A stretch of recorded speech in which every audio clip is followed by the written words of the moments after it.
Hi, my name is Dr. Kametz from the Gohl Clinic of Chiropractic. We help adults and children achieve their potential in life by keeping them off of drugs and out of surgery through specific scientific chiropractic care. Today I wanted to address disc degeneration, arthritis, and degenerative joint disease. Now, understand the only reason your body would ever create arthritis has to be for survival. And if you understand that everything the body does is helping your body survive instead of be comfortable, it's very easy to understand exactly how this happens. So I want to explain exactly how this happens.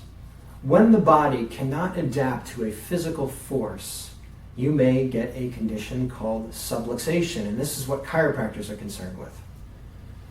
A subluxation is a condition where the vertebrae above shifts backwards on the vertebrae below.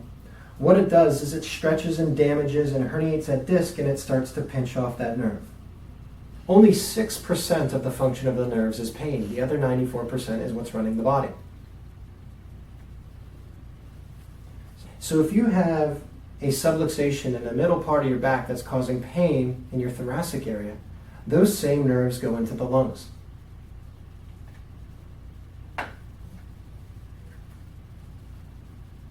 If you get a restricted nerve impulse into the lungs, over time, cells at the lungs are going to start to malfunction. And if you get enough malfunctioning cells, now you have a symptom at the lungs, wheezing. And if it goes on and on and on, it will be diagnosed as a pathology, asthma. This is exactly what happened to me. And once I started getting adjusted, not only did my sciatic pain go away, but eventually my asthma went away too. So I want to explain exactly how the body treats this condition of subluxation.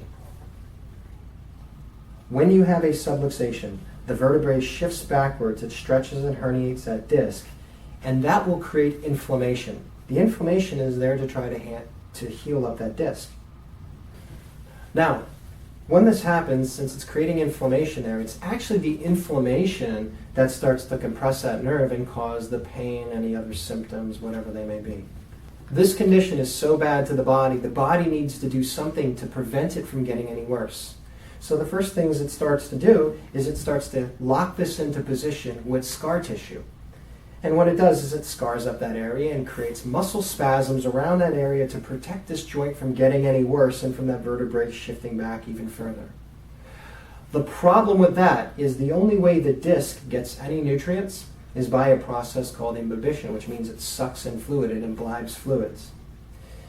But since it no longer can move, it no longer can suck in fluids.